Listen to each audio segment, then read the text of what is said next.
안녕하세요. 송상 케미TV입니다. 자, 매일 살펴보는 HLB 그룹주들이고요. 어제 장중에 못 살펴드려서 이틀 전에 이 장중에 대차 거래라든가 이런 걸 한번 살펴보려고 합니다. 또한 유럽에서 일어난 일과 베트남의 현 상황을 잠깐 보려고 그래요. 지금 유럽이 다시 코로나가 지금 빠르게 다시 재확산되고 있죠. 방역 조치들을 다시 새롭게 강화를 하고 있습니다. 연합뉴스에 출처고요. 현혜란 기자님의 글입니다. 유럽에서 신종 코로나 바이러스 감염증이 다시 빠르게 확산하면서 각국이 완화했던 방역 조치를 속속 재도입하고 백신 미접종자에 대한 활동 제한을 확대하는 이런 대응에 부심하고 있습니다. 유럽 상당수 국가들이 지금 백신 접종률이 높아졌죠. 그런데도 확진자가 이제 감소했기 때문에 9월, 10월 방역 조치를 대폭 완화하고 위드 코로나로 가는 이런 상황이 됐었는데, 전체적으로 이 제한 조치 완화와 계절적 요인이 복합적으로 이제 작용해서 확진자가 굉장히 크게 늘어나고 입원 환자도 굉장히 급증하고 있는 이런 상황이 되고 있습니다. 특히 독일의 상황이 굉장히 심각한 이런 걸로 좀 나와 있습니다. 접종률이 거의 90%에 달하는데도 불구하고 신규 확진자는 4,000명대, 상당히 걱정이 되는 지금 유럽인데, 감염자 급증이 이제 아일랜드, 네덜란드도 이제 방역 규제를 거의 다 복원한다고 그래요. 자, 서울신문의 국제부의 출처고요. 잠시 살펴보면 유럽에서 신종 코로나19 감염증이 급속히 확산하면서 방역 조치를 완화한 국가들이 속속 거리두기 등 규제를 다시 강화하고 있습니다.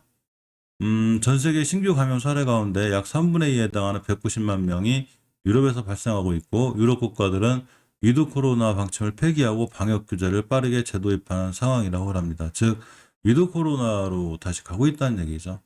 아일랜드 같은 경우도 이제 20일 전면적인 거리두기 안에 들어갔었는데 한 달도 안 돼서 거리두기 규제를 다시 강화하기도 했습니다.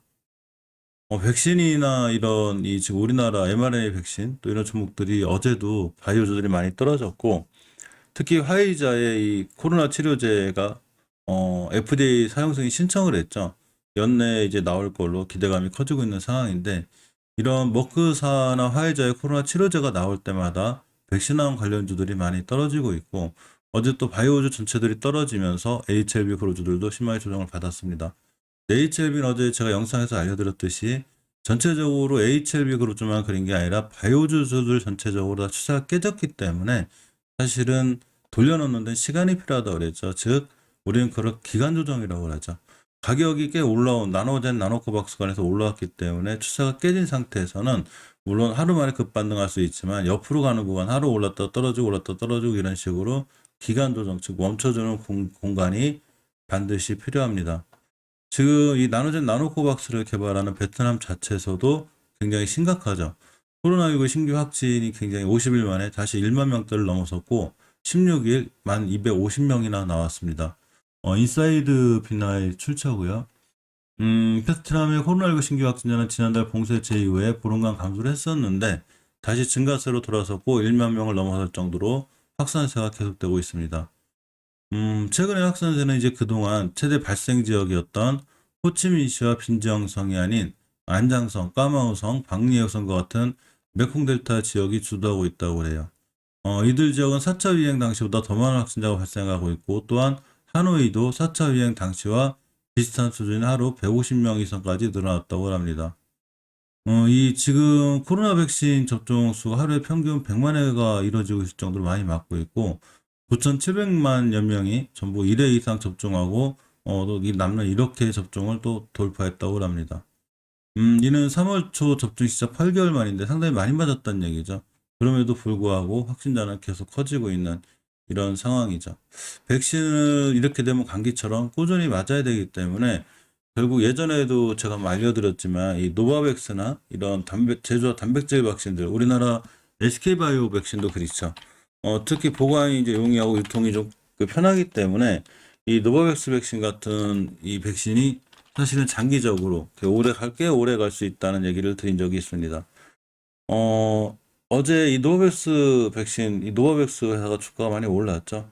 사실 보시게 되면 예전에도 이 화이자나 머크사 치료제가 나오게 되면 이렇게 주가가 이렇게 갭 뛰어서 떨어졌을 때가 바로 모커사의 이 알약 치료제 또는 화이자의 알약 치료제 나올 때마다 이게 반응을 잘 이렇게 나쁘게 했었는데 많이 급락하고 시세가 깨져 있었죠. 근데 언제부턴가 주가가 안정감을 찾고 잘 돌아가고 있고 어제 미국 시장이 좀 안 좋은데도 불구하고 7.92%대 올라갔습니다. 이 얘기는 이 노바백스 백신 같은 경우가 어쨌거나 이 전 세계적으로 앞으로는 가장 장수하는 가장 큰 이유는 사실은 섬이 많은 나라들, 제가 어제 영상에서 말씀드렸었는데, 이런 제조합 단백질 백신 같은 이 친구들이 섬이나 이렇게 좀 이동이 어려운, 그러니까 긴급하게 후송이 안 되죠. 이럴 때는 당연히 좀 보관 상태가 좀 편리하고 유통 용이한 이 백신들이 좋은데, 바로 역시 노바백스 백신 같은 좀 친구들이 그렇다는 얘기죠. 당연히 나노된 나노코박스 백신 같은 경우도 저소득 저개발 국가에서는 특히 섬이 많은 나라에서는 필요할 수 있는 이런 상황이 됩니다. 여기 딱 보면 필리핀에서 노바백스 백신 긴급 사용 승인을 했죠. 이 백신 보관 유통 장점 말씀드린 이게 있는 거예요. 백신에 대한 보관 유통. 저개발 국가 승인 증가 전망인데 사실은 나노젠 나노코박스가 좀 빨리 승인이 됐으면 좋았죠. 지금 이 친구들만 그런 게 아니라 같은 제조합 단백질 백신을 개발하고 있는 게 나노젠 나노코박스이기 때문에 노바백스가 다 설명하기 전에 사실은 낮은 나노박스가 나오는 게 좋았는데 좀 늦은 것도 있습니다. 자, 농협경제신문의 이마지영 기자님의 글이고요. 코로나19 백신 노바백스에 대한 승인이 아시아권에서 잇따르고 있다는 얘기를 하고 있습니다. 노바백스는 미국 후지필름, 일본 타케다, 한국 SK바이오사이언스, 인도 인도혈청연구소 등 총 4개 국가의 생산 공장을 확보했습니다. 여기 SK바이오사이언스가 있죠. SK바이오사이언스가 이런 것과 관련해서 어떻게 반응할지 좀 궁금하기도 합니다.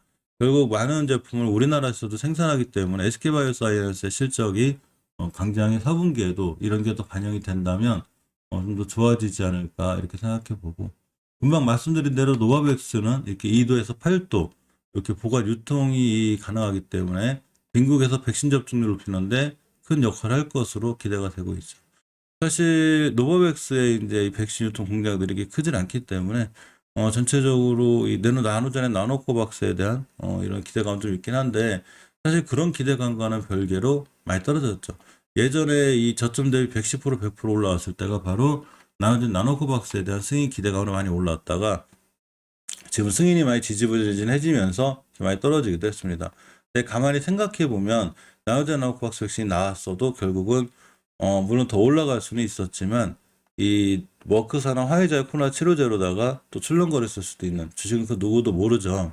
그렇기 때문에 어쨌거나 가격 조정이 있으면 기간 조정이 있어야 되고 그 이후에 다시 한번 재반등을 노려볼 만한 그런 상황이 됩니다.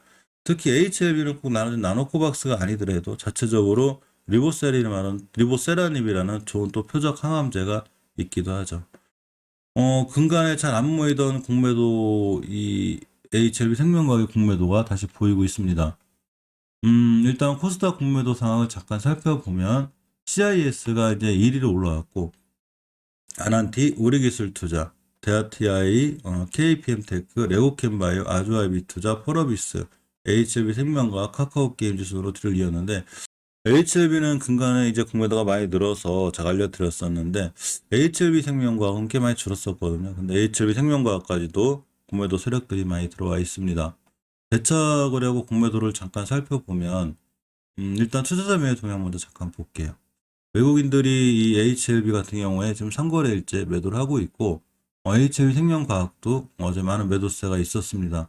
특히 공매도 부분이 제발 나왔었는데 공매도 상황을 좀 살펴보면 HLB 생명과학 같은 경우에 어제 공매도가 거의 11%대, 2%대에서 11% 엄청난 거죠. 두 자릿수로 확 늘어났고, 일단 신규 수량, 상한 수량 거의 비슷한데 11월 15일에는 오히려 상한 수량이 많은 이런 상황이 되어 있습니다. 이런 상황 속에서 공매도가 거의 세게 나오고 있고, HLB 같은 경우도 공매도가 줄지 않고 있죠. 지금 11%대, 9%대 거의 뭐 5, 6%대 이상 매일 나오고 있고, 신규 수량이 어제 저거 늘어났는데 역시 상한 수량도 만만치 않게 늘어났죠. 11월 16일이죠. 그러니까 신규 수량, 상한 수량이 거의 비슷한 게 HLB이기도 합니다. 공매도에 손바뀜 같다는 꼭 이런 생각도 들어요. 상한하는 세력들, 그리고 신규로 늘어나는 세력들. 그러니까 공매도가 많이 늘어나게 되고 신규 수량하고 상한 수량은 거의 비슷한 이런 상황이 되는 게 아닌가 이런 생각해 봅니다. 사실 지금 제약바이오 업체들이 수익성 전선시대라는 이런 얘기들도 있고 또 기술 수출이 사상 최대인데 사실 바이오주들은 사실 이런 기사들이 안 달갑죠. 전체적으로 많이 떨어져 있어요. 이 상황은 제가 이제 어제 영상에서도 말씀드렸는데 우리나라 지수가 지금 코스닥 지수를 보게 되면 1065포인트가 최고점인데 여기를 못 가고 있다가 이제 가고 있죠. 이 공간을 누가 채웠냐면 바로 NFT 그리고 게임주 메타버스가 이 공간을 다 채웠어요. 이때 만약에 바이오 이런 종목들이 못 올라갔다면 바이오주 떨어지는 거고 가치가 떨어졌을 거예요. 근데 이 공간을 전부 다 게임 메타버스 NFT가 막아주면서 전체적으로 코스닥 시장의 상승을 이끌고 있죠. 자, 근데 코스닥 시장이 전체적으로 지금 바닥권이에요. 따라서 게임도 메타버스도 NFT가 언제까지 하늘 높이만 솟진 않죠. 언젠간 떨어지고 조정을 받는데 이 자리를 제약바이오주가 다시 차고 올라가거나 전기차, 반도체 관련주들이 차고 올라갈 확률이 굉장히 큽니다. 메디컬 커버의 기사인데 이렇게 제약바이오 수익성 전성시대라는 기사가 있는데 이건 사실은 우리나라 이 대표 제약바이오주들 전체만 그래요. SK바이오사이언스, 삼성바이오로직스 이 두 친구들이 이제 CMO 노바백스 관련주이자 아스트라제네카 관련주인 SK바이오사이언스, 모더나 관련주인 삼성바이오로직스 위주로다가 실적이 많이 좋아졌고 실적으로 GC능십자, 한미약품, 휴젤 자체 품목으로도 실적이 개선된 부분이 있습니다. 바이오업계가 이 CMO 기반 성장으로 영업이익이 2천억 이상 올라갔다는 이런 좋은 얘기들이 있긴 하지만 실질적으로 중소기업들인 바이넥스라든가 프레스티지 파마, 또 로직스, 프레스티지 바이오 로직스 같은 경우의 주가는 거의 바닥을 치고 있는 게 사실이죠. 이제 바이오주가 좀 살아나서 우리나라 이 바이오 업계들이 좀 많이 좋아졌으면 합니다. 실적으로 제가 제약 바이오 코너를 만들어서 영상을 하나 찍어드리고 있는데 항상 당일 일어난 이 바이오 특징주를 찍고 있어요. 근데 전체적으로 좋은 이 호재들만이 갖고 있는데도 불구하고 굉장히 바닥권에 있죠. 셀트리온 그룹주들은 레키로나가 유럽 치료제 승인을 받았는데 단 하루 이틀 급등하고서 다시 거의 제자리로 오는 이런 상황이 돼 있고 SK바이오파마 같은 종목들도 거의 월봉에서 보면 바닥권에 있습니다. 이럴 정도로 우리나라 종목들이 전체적으로 바닥에 많이 떨어져 있죠. 바이오리더스도 거의 뭐 제자리로 와 있고 그렇기 때문에 이제 아마 게임주나 NFT나 메타버스가 어느 정도 사상 최고치만 계속 찍진 않기 때문에 바꿔 멈춰주는 자리에 제약바이오주가 들어가지 않을까 또 들어갔으면 좋겠다는 게 개인적인 바람입니다.